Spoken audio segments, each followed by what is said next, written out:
우리 함께 읽을 말씀은 우리 마가복음 4장 1절부터 23절까지 말씀입니다. 우리 한 절씩 돌아가면서 읽도록 하겠습니다. 예수께서 다시 바닷가에서 가르치시니 큰 무리가 모여들거늘 예수께서 바다에 떠있는 배에 올라 앉으시고 온 무리는 바닷가 육지에 있더라. 이에 예수께서 여러 가지 비유로 가르치시니 그 가르치시는 중에 그들에게 이르시되 들으라. 씨를 뿌리는 자가 뿌리로 나가서 뿌릴새 덜어는 길가에 떨어짐에 새들이 와서 먹어버렸고 덜어는 흙이 얇은 돌밭에 떨어짐에 흙이 깊지 아니하므로 곧 싹이 나오나 해가 돋은 후에 타서 뿌리가 없으므로 말랐고 덜어는 가시떨기에 떨어짐에 가시가 자라 기운을 막음으로 결실하지 못하였고 덜어는 좋은 땅에 떨어짐에 자라 무성하여 결실하였으니 30배나 60배나 100배가 되었느니라 하시고 또 이르시되 들을 귀 있는 자는 들으라 하시니라. 예수께서 홀로 계실 때에 함께한 사람들이 12제자와 더불어 그 비유들에 대하여 물으니 이르시되 하나님 나라의 비밀을 너희에게는 주었으나 외인에게는 모든 것을 비유로 하나니 이는 그들로 보기는 보아도 알지 못하며 듣기는 들어도 깨닫지 못하게 하여 돌이켜 죄사함을 얻지 못하게 하려 함이라 하시고 또 이르시되 너희가 이 비유를 알지 못할진데 어떻게 모든 비유를 알겠느냐. 뿌리는 자는 말씀을 뿌리는 것이라. 말씀이 길가에 뿌려졌다는 것은 이들을 가리킴이니 곧 말씀을 들었을 때에 사탄이 즉시 와서 그들에게 뿌려진 말씀을 빼앗는 것이요. 또 이와 같이 돌밭에 뿌려졌다는 것은 이들을 가리킴이니 곧 말씀을 들을 때 즉시 기쁨으로 받으나 그 속에 뿌리가 없어 잠깐 견디다가 말씀으로 인하여 환난이나 박해가 일어나는 때에는 곧 넘어지는 자요. 또 어떤 이는 가시떨기에 뿌려진 자니 이들은 말씀을 듣기는 하되 세상의 염려와 재물의 유혹과 기타 욕심이 들어와 말씀을 막아 결실하지 못하게 되는 자요. 좋은 땅에 뿌려졌다는 것은 곧 말씀을 듣고 받아 30배나 60배나 100배의 결실을 하는 자니라. 또 그들에게 이르시되 사람이 등불을 가져오는 것은 말 아래에나 평상 아래에 두려 함이냐 등경 위에 두려 함이 아니냐. 드러내려 하지 않고는 숨긴 것이 없고 나타내려 하지 않고는 감추인 것이 없느니라. 함께 읽겠습니다. 들을 귀 있는 자는 들으라. 아멘. 네, 우리 지난주에 오순절 성령 기도회가 잘 마쳤습니다. 어떻게 다들 은혜 많이 받으셨나요? 뜨겁게 기도하고 또 찬양하고 어려울 때 성령님을 찾고 또 하나님께서 찾으실 때에 그 자리에 예배하러 나오는 우리 20%의 믿음을 간직하는 우리가 되길 간절히 소망합니다. 그런데 그렇게 은혜를 받고 설교를 잘 들었는데 그냥 듣고 끝내기만 하면 될까요? 안 될까요? 안 되겠죠. 네. 들은 말씀을 기억하면서 그걸 적용하면서 살아가는 우리가 되길 간절히 소망합니다. 여러분은 혹시 들을 귀 있는 사람인가요? 아멘이신가요? 우리 옆에 앞뒤 좌우의 성도님들에게 이렇게 한번 축복할까요? 당신은 들을 귀 있는 사람입니까? 우리 한 번 더 해보겠습니다. 귀를 좀 여세요. 오늘 이 자리에 모인 모든 여러분이 그리고 우리가 들을 귀 있는 사람 되길 간절히 소망합니다. 저는 오늘 이 말씀을 가지고 들을 귀 있는 자 들으라 라는 제목으로 말씀을 함께 살펴보길 원합니다. 오늘 우리가 읽은 말씀은 예수님께서 무리들에게 말씀을 전하시던 때에 있었던 일입니다. 예수님께서 가르치실 때에 큰 무리들이 모여들었다고 합니다. 그들이 다 예수님의 가르침을 듣기 위해서 모여 있던 거죠.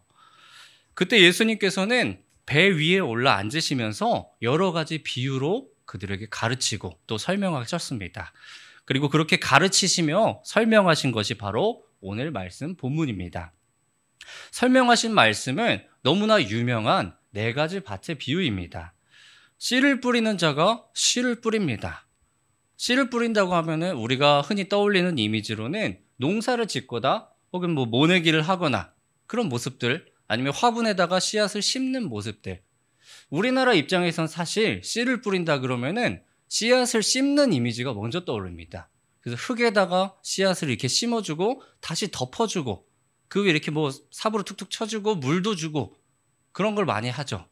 그런데 이 예수님 당시에 농사를 짓는 방식은 말 그대로 씨를 뿌리는 방식이었습니다.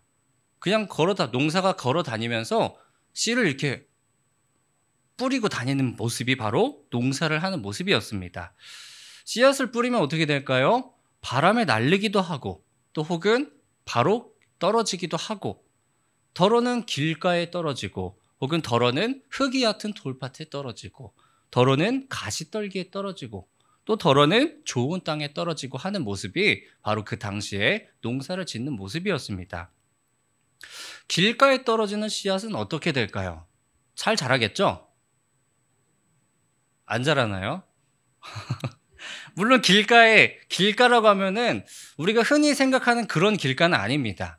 그냥 이렇게 포장도 잘 돼 있고 그런 길가보다는 어디 이제 농촌이나 그런 데에 그냥 사람이 다니기만 하는 그런 부분들이나 그 밭 같은 데 옆에 사람만 다닐 수 있을 만한 샛길 같은 그런 작은 길들, 그런 작은 길들에 열매들이 또 씨앗들이 뿌려지는 모습입니다. 그런 것에 씨앗이 뿌려지면 어떻게 될까요? 길가니까 사실 먼저 사람들이 그 씨앗을 다 밟고 지나다니겠죠. 그래야 길가인 거죠. 사람들이 계속 다니니까. 사람들이 밟아주니까 어떻게 더 잘 자라겠죠? 못 자라겠죠. 네.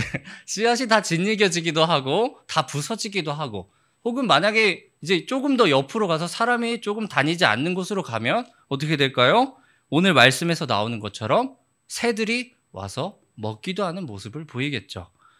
어떻게 길가에 씨앗이 뿌려지니까 새들 생각에는 어떻게 할까요? 아, 옳거니 이거 다 우리 먹이구나. 다 모이 주는구나. 하고서 와서 받아 먹겠죠. 길가에 떨어지는 씨앗은 잘 자랄 수가 없습니다. 길가는 씨앗이 자랄 수가 없는 밭입니다. 그리고 또 씨앗이 뿌려지면서 덜어는 흙이 얕은 돌밭에 떨어졌다고 합니다. 돌밭에 흙이 있습니다. 흙이 있으면 씨앗은 자랄 수 있을까요? 없을까요? 당연히 자랄 수 있겠죠. 씨앗이 자라려면 뿌리를 내리고 그 뿌리로부터 그 땅에, 그 흙의 영양분을 빨아들여서 성장을 하게 됩니다. 그런데 식물들은 그 심긴 땅에 따라서 뿌리가 자라게 되죠. 뿌리는 밑으로 자라죠. 근데 곧 막히게 됩니다. 왜냐하면 얕은 땅이기 때문이죠. 얕은 땅이라 뿌리가 밑으로 내려가다가 곧 막혀버리는 것입니다. 그럼 어떻게 될까요? 옆으로 퍼지겠죠. 얕은 땅이라 그랬지 넓지는 않다고 아직 안 했죠. 얕은 땅이니까 넓게 옆으로 퍼지겠죠. 근데 옆으로 퍼지려는 뿌리가 또 막힙니다. 뭐에 막힐까요? 무슨 밭이라 그랬어요? 돌밭이라 그랬죠. 밑으로 퍼지지도 못해서 옆으로 퍼지려는데 옆으로 퍼지려니까 돌들이 막혀 있어서 결국에는 뿌리가 자라지 못하고 깊게 자라지도 넓게 자라지도 못하고 조금밖에 자라지 못하는 모습입니다. 뿌리가 깊지 않고 뿌리가 크지 않기 때문에 영양분은 그만큼 사실 바로 나무에게 전달이 됩니다. 뿌리가 다 뺏어가지 않는 영양분만큼은 바로 위로 올라가는 겁니다. 그래서 곧 싹이 나온다고 기록하죠. 식물이 잘 자라려면 영양분이 굉장히 많이 필요합니다.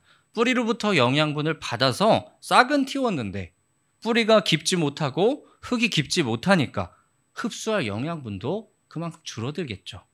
그래서 싹은 틔웠지만 자라나갈 영양분은 그만큼 적은 것입니다.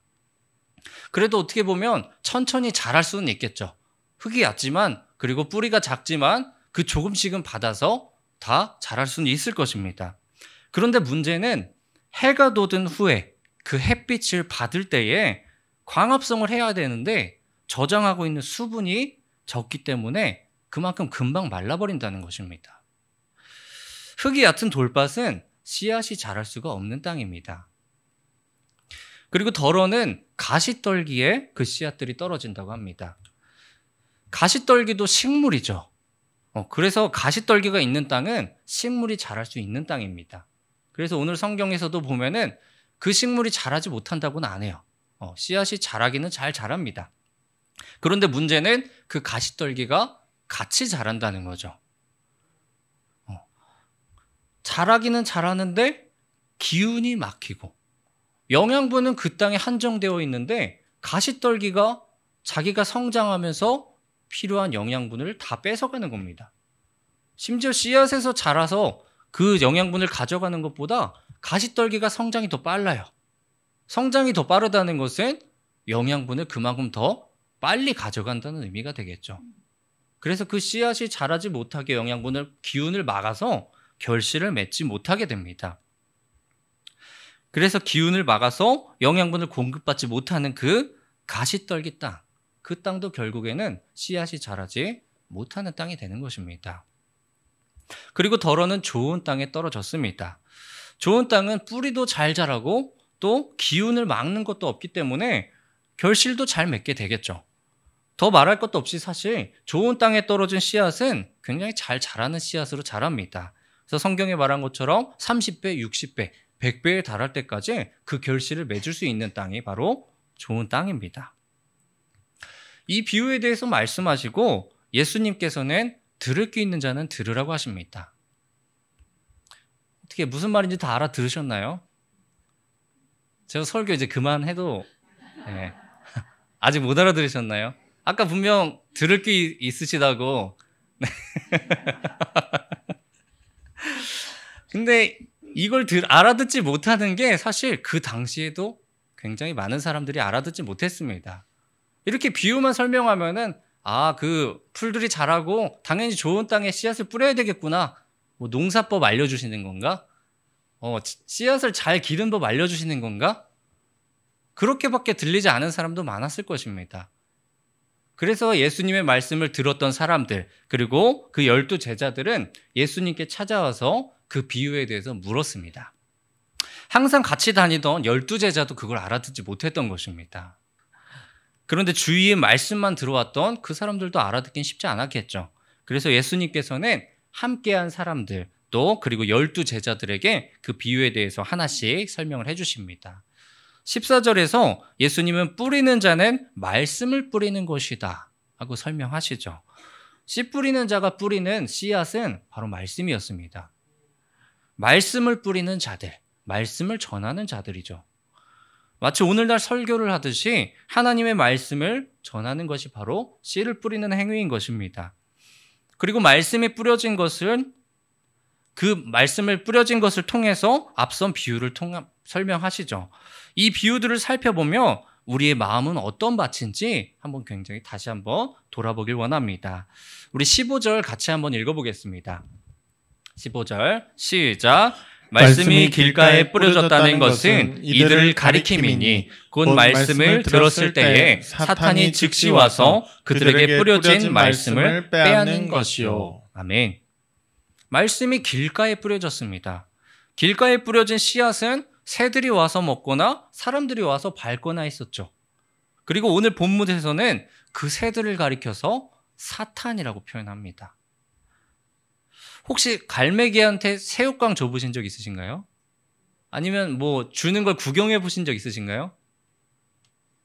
이렇게 새우깡을 갖다 들이밀거나 아니면 조금 무서워서 이렇게 던지거나 하면은 그 갈매기들의 자세가 어때요? 그것만 바라보고 있죠. 언제 던지나 아니면 손을 언제 들어 올리나 그것만 기다리고 있다가 던지면은 바로 와서 딱 채가서 가져가죠.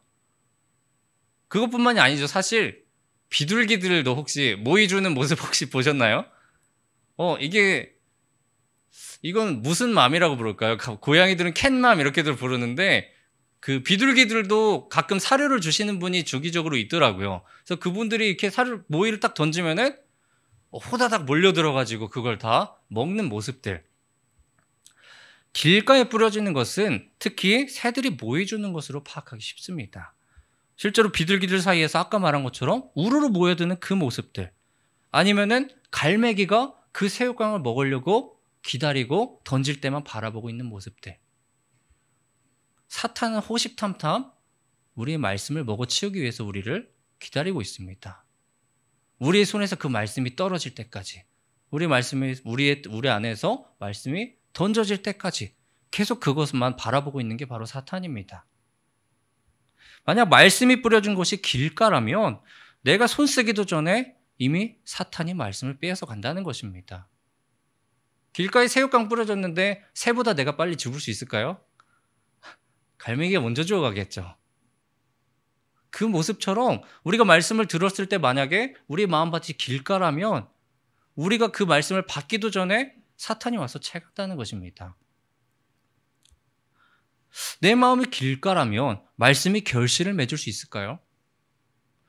결실을 맺기 전에 사실 뿌리조차 내릴 수가 없습니다. 이미 말씀을 사탄이 채가고 없기 때문입니다. 우리 16절과 17절도 같이 한번 읽어보겠습니다.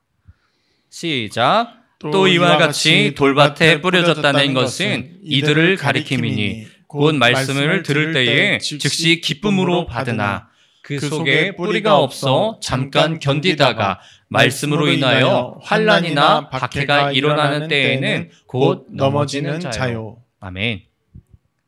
돌밭에 씨앗이 뿌려졌다는 것은 싹이 금방 나오는 땅이었습니다.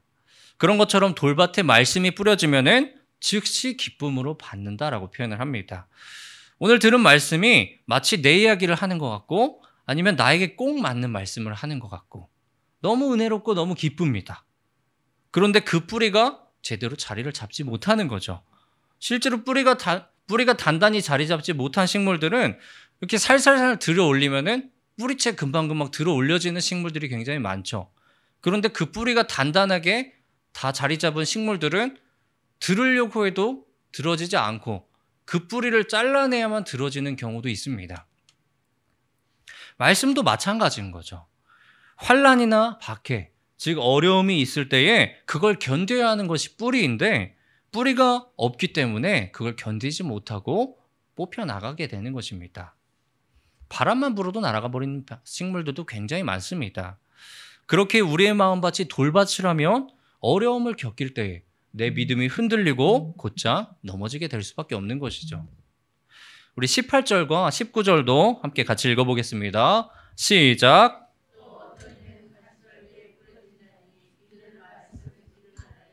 세상의 염려와 재물의 유혹과 기타 욕심이 들어와 말씀을 막아 결실하지 못하게 되는 자요. 아멘. 가시떨기에 떨어진 씨앗은 자라기는 자랐습니다. 하지만 가시떨기가 성장을 막아서 결실을 맺지는 못하게 되었죠. 가시떨기에 떨어지는 말씀도 마찬가지입니다.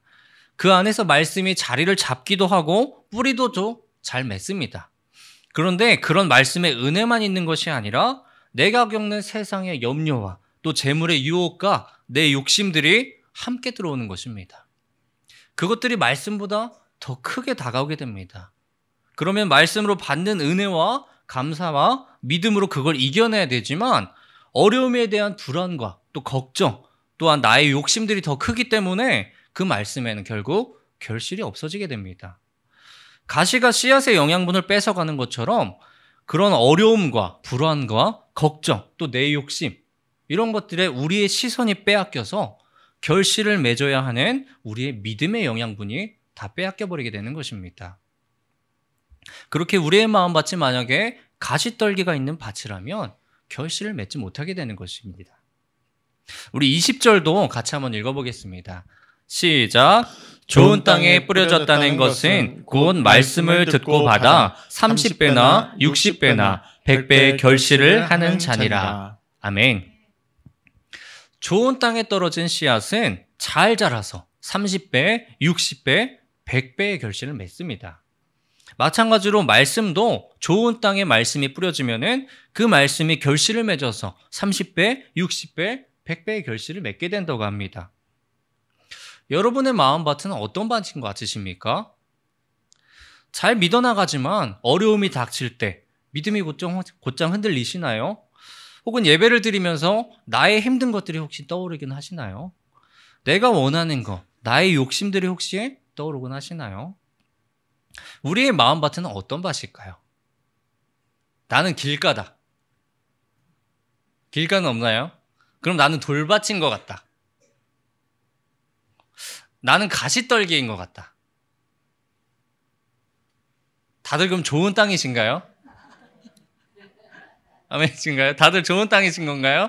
제가 좋은 땅인 거는 굳이 손을 들어보라고 하지 않겠습니다. 다들 손 안 들으신 건 다 좋은 땅이라서 손을 안 들으신 거죠? 나는 사실 힘든 생각도 드는데 세상 걱정도 하는데 우리가 그걸 왜 안 하겠습니까? 예배 시간에 내가 오늘 힘든 일을 겪었고 또 이전에 힘든 일을 지금 내가 어려움을 당하고 시험을 당해요. 그러면은 예배를 드리다가도 그게 떠오르게 됩니다. 그게 우리 사람은 그게 당연합니다. 그걸 갖고 너 가시떨기 밭이야. 너 좋은 땅 못 돼. 그럴 수 있을까요? 그러지 못하겠죠. 그게 우리 모두 안에 다 들어있기 때문입니다.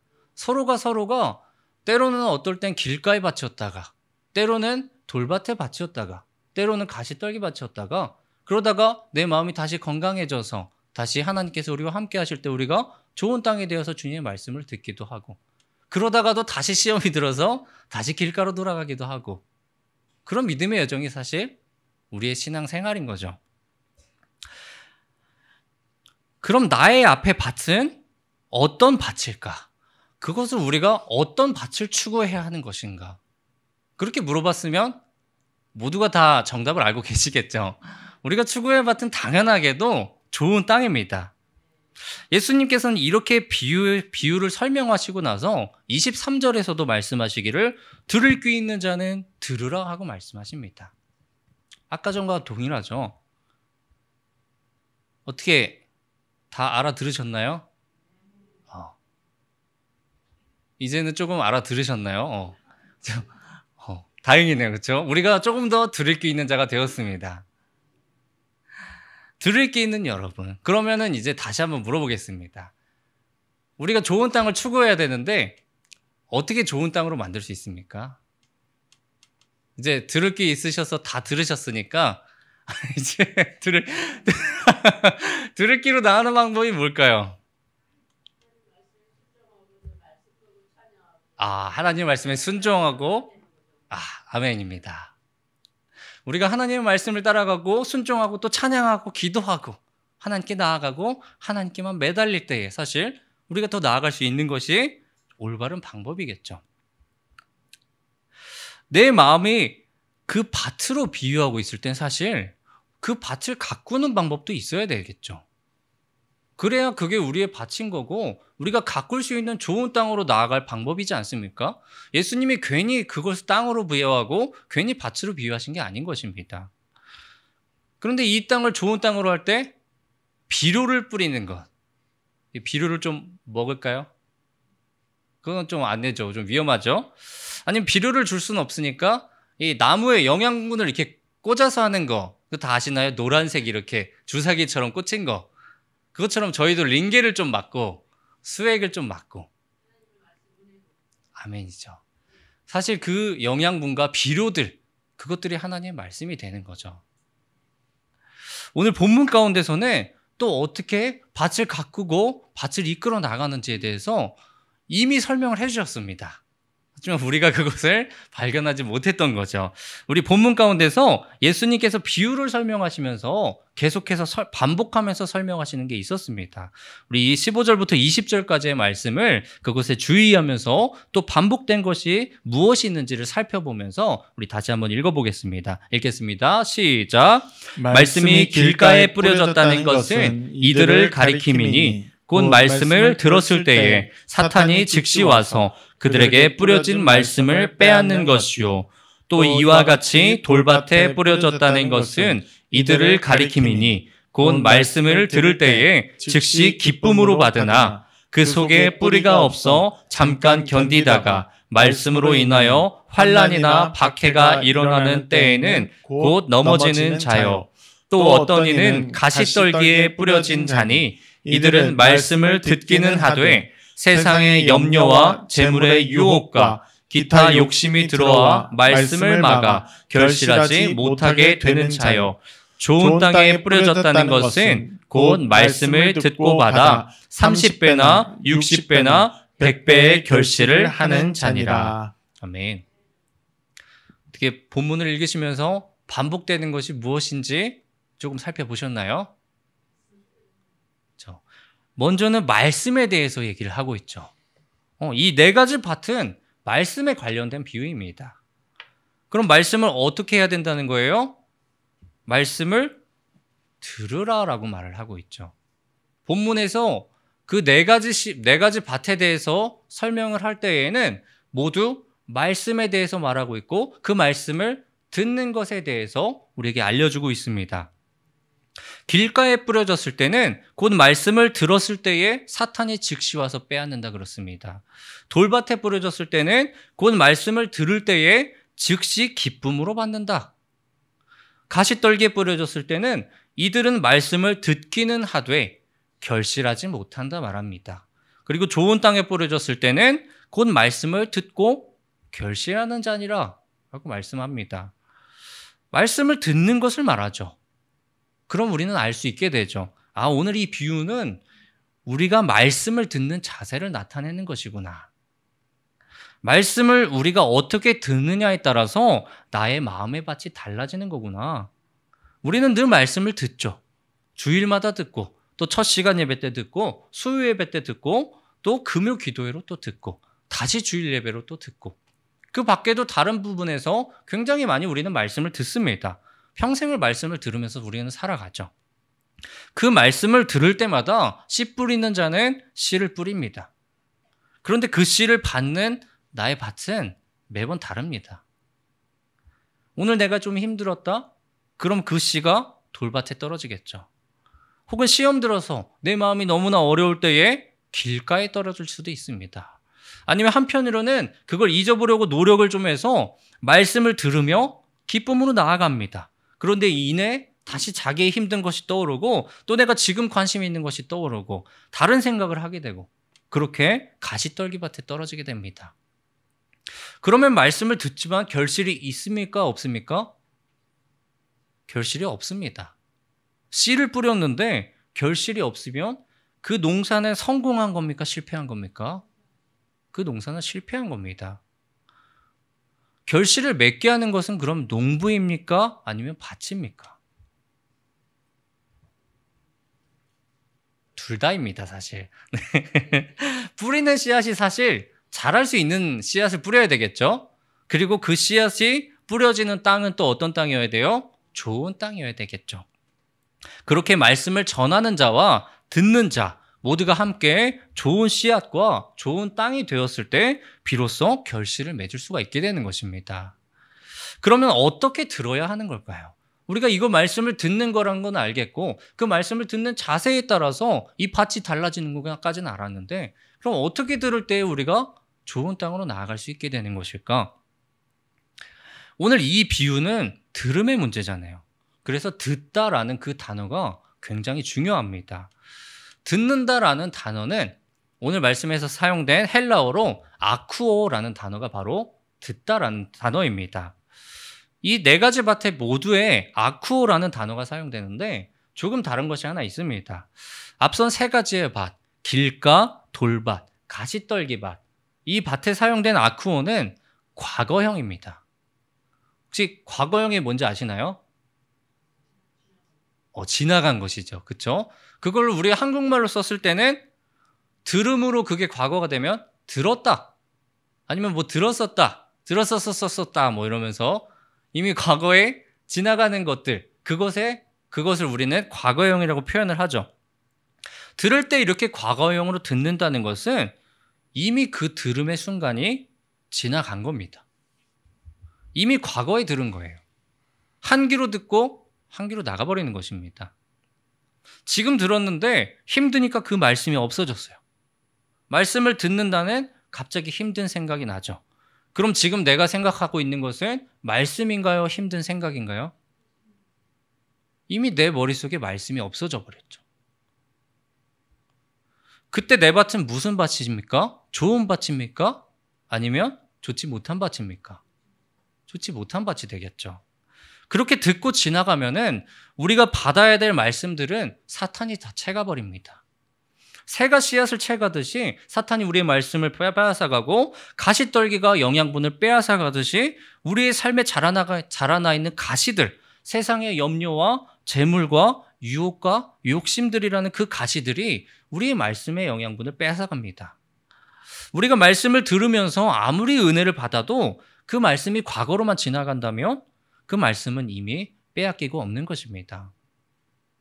오순절 성령 기도회 때 은혜를 아무리 받았어도 그 말씀이 과거로만 지나간다면 이미 그 말씀은 다 빼앗기고 우리의 믿음의 영양분은 가시가 다 채가고 결국에는 그 결실을 맺지 못하게 되는 것이 우리의 모습이라는 것입니다.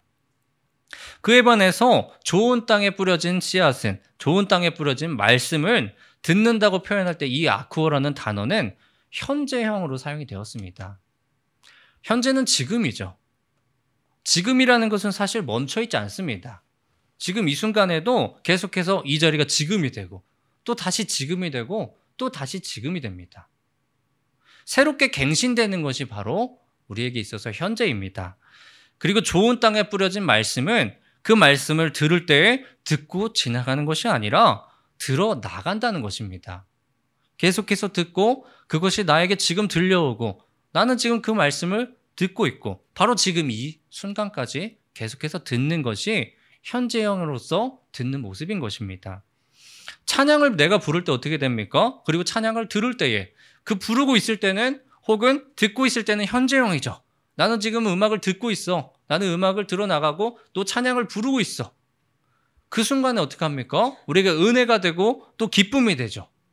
그런데 그걸 다 부르고 나면 어떻게 됩니까? 과거형이 되는 거죠. 찬양을 불렀어. 그런데 우리는 때로는 찬양을 부르고 찬양이 끝나도 은혜가 있고 기쁨이 있을 때가 있죠. 그것을 나타내주고 있는 것이 바로 20절의 말씀입니다. 우리 20절 같이 한번 읽어보겠습니다. 시작. 좋은 땅에 뿌려졌다는 것은 곧 말씀을 듣고 받아 30배나 60배나 100배의 결실을 하는 자니라. 아멘. 다른 땅들에는 다 듣기만 하고 끝났는데 좋은 땅에는 추가되는 것이 하나 있습니다. 바로 말씀을 듣고 받는다는 것입니다. 듣는 것은 사실 현재로 하는 것이 쉽지 않죠.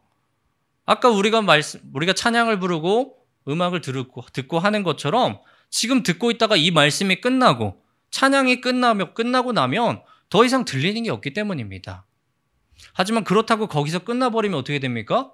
그 말씀을 사탄이 채가버리고 내 어려움으로 인해서 사라져버리고 가시에게 빼앗겨버리게 되는 것입니다. 그렇게 필요한 것이 받는 것입니다.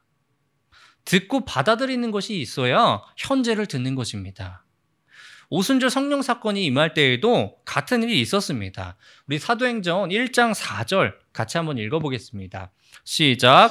사도와 함께 모이사 그들에게 분부하여 이르시되 예루살렘을 떠나지 말고 내게서 들은 바 아버지께서 약속하신 것을 기다리라. 아멘. 거기 있던 자들 모두에게 어떻게 됐습니까? 너희는 떠나지 말고 약속하신 것을 기다리라 전하셨습니다. 그리고 또 그 자리에 있던 사람에게 모두 모습을 보이셨죠. 그 자리에 있던 사람들은 그 예수님의 말씀을 다 들었습니다. 그런데 남은 자들은 몇 명입니까? 120명이죠. 그 자리를 떠난 자들은 듣기는 들었을 때 이미 과거로 떠나버린 것입니다. 이미 자기가 들어서 넘겨버린 거예요. 같은 말씀을 들었지만 그 말씀은 이미 그들에게 있어서 말씀이 아니게 된 것입니다.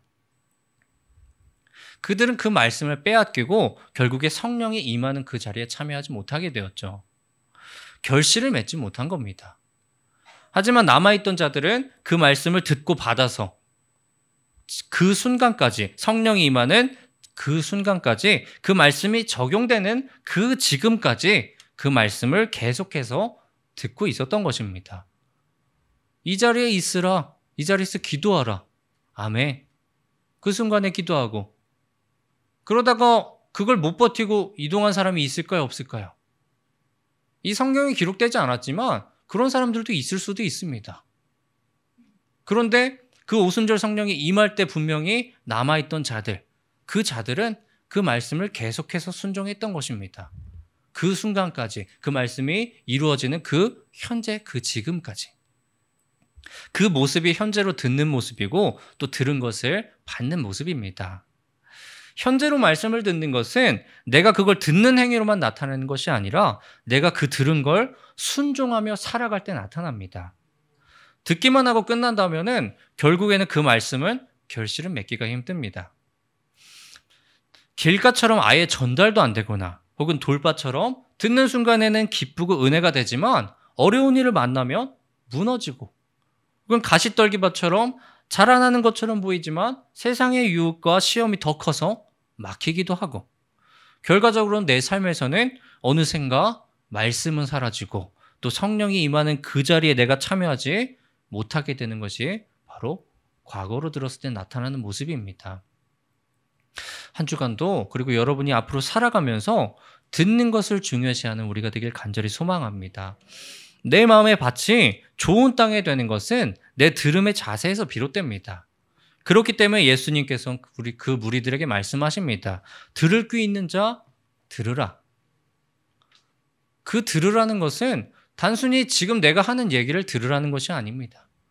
너희의 삶 가운데서 너희가 듣는 그 말씀들을 들어나가라 하는 것입니다. 그 말씀을 들어나갈 때에 비로소 내 인생에 하나님의 말씀이 자리 잡고 뿌리가 내리게 되고 내 안에서 하나님의 말씀의 결실을 맺고 성령님께서 함께해 주시고 내 인생에 주님께서 순종하고 있다는 그것을 믿음으로 고백하며 나아갈 수 있게 되는 것입니다. 들을 귀 있는 여러분이 되길 간절히 소망합니다.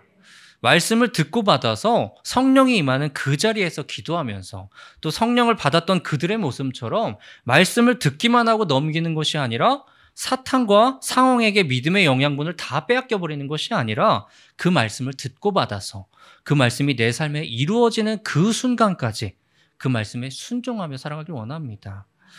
우리는 그걸 삶의 예배라고 부르죠. 결실을 맺는 것은 씨를 뿌리는 자의 좋은 씨앗과 그걸 받는 자의 좋은 땅이 있을 때 비로소 결실을 맺습니다.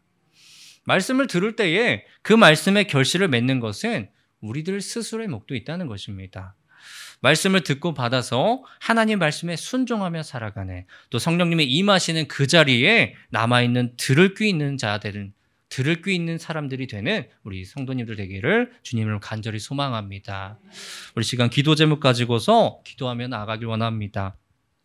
먼저는 내 마음의 밭이 좋은 땅이 되어서 결실을 맺는 복을 누리게 하소서. 또 말씀을 듣고 넘기는 것이 아니라 듣고 받는, 들을 귀 있는 자 될 수 있도록 그런 믿음을 달라고, 순종할 수 있는 자세를 달라고, 우리의 삶 가운데서 그 말씀이 나타내는 그 순간까지 우리와 함께 해달라고, 우리가 그것을 받을 수 있는 믿음을 더해 달라고 우리 주님의 이름 한번 부르짖고 함께 기도합니다. 주여! 사랑이 많으신 아버지 하나님 감사합니다. 우리가 언제나 주님께 나아가고 주님께 순종하며 나아가길 원합니다. 우리가 언제나 주의 말씀을 들으며 나아갑니다. 말씀을 전하는 자가 씨를 뿌릴 때 우리 밭이 어느 밭인지 다시 한번 돌아보길 원합니다. 우리의 마음의 밭이 좋은 땅으로 나아가길 원합니다. 우리가 들어나감에 있어서 언제나 주의 말씀을 순종하며 나아갈 수 있도록 도와주시고, 우리가 듣는 것으로 끝나는 것이 아니라 우리의 마음에 듣고 받아서 우리의 삶이 변화되고 우리 영혼이 변화되고 우리의 삶의 모습이 주님께 순종하며 나아갈 수 있는 자세 될 수 있도록 주님 우리를 붙잡아 주시옵소서.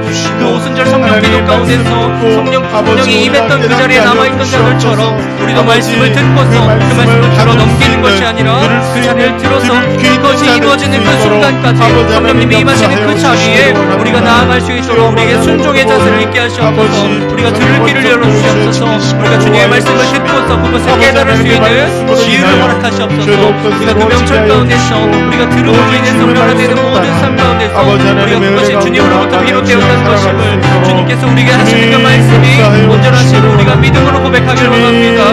우리가 믿음으로 고백하는 것만이 아니라 그것을 들음만이 아니라 우리의 삶이 변화되고 우리의 삶 가운데서는 역사하시는 주님을 체험하며 나가길 원합니다. 아버지,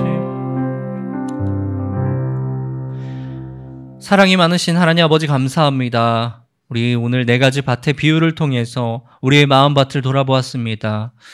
주님, 현재 지금 우리의 마음의 밭이 어떤 밭인지 한번 돌아보길 원합니다. 주님, 우리가 너무나 힘들고 너무나 연약하여서 때로는 길가가 되고 때로는 돌밭이 되고 때로는 가시떨기밭이 됩니다. 주님, 우리가 좋은 땅으로 나아가고 싶지만 언제나 우리의 상황이 그것이 여의치 않고 상황이 허락하지 않아서 때로는 우리가 믿음이 너무나 연약하여서 그 상황에 패배하고 그 상황에 억눌리고 그 상황에 눌러 앉아버려서 우리의 땅이, 우리의 밭이 주님께서 원하시지 않는 밭이 되어가고 있을 때가 있습니다. 주님, 그럴 때 우리가 다시 한번 주님께 돌아가길 원합니다. 주님의 말씀을 듣고서 그 말씀을 들어 넘기는 것이 아니라 듣고 받아서 들을 귀 있는 자 되어서 주님의 말씀이 우리 삶 가운데서 나타나는 그 순간까지 우리가 드러나가는 우리가 되길 원합니다. 그 말씀이 우리 안에서 이루어지는 그 삶의 예배가 될 때까지, 언제나 우리 삶에 넘쳐나시는 주님의 말씀이 이루어질 때까지, 그것이 우리의 입을 통해서 간증이 되고 찬양이 되는 그 순간까지 언제나 우리와 함께 하실 것을 믿음으로 살아갈 수 있도록 우리를 인도하시옵소서. 오늘 하루도 앞으로도 함께 하실 것을 믿사오며 살아계신 예수님의 이름으로 기도합니다. 아멘. 하늘에 계신 우리 아버지여, 이름이 거룩히 여김을 받으시오며 나라가 임하옵시며 뜻이 하늘에서 이루어진 것 같이 땅에서도 이루어지이다. 오늘 우리에게 일용할 양식을 주옵시고 우리가 우리에게 죄 지은 자를 사하여 준 것 같이 우리 죄를 사하여 주옵시고 우리를 시험에 들게 하지 마옵시고 다만 악에서 구하옵소서. 대개 나라와 건세와 영광이 아버지께 영원히 있사옵나이다. 아멘.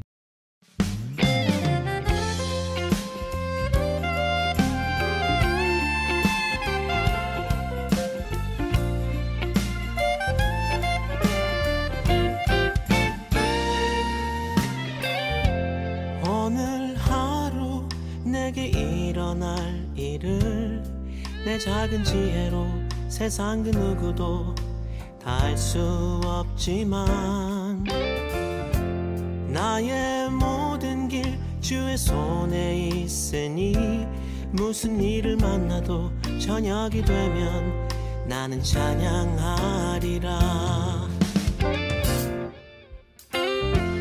오늘 하루 힘겨울지라도 주께서 오늘도 나와 동행하니 오늘을 살리라. 매일 숨쉬는 순간 함께 하시니 신실하신 하나님 그분만 따라 나는 살아가리라. 난 믿음으로 살겠네. 난 믿음으로 살겠네. 난 믿음으로 살겠네. 오늘 하루 난 믿음으로 살겠네. 난 소망으로 살겠네. 난 소망으로 살겠네. 난 소망으로 살겠네. 오늘 하루 난 소망으로 살겠네.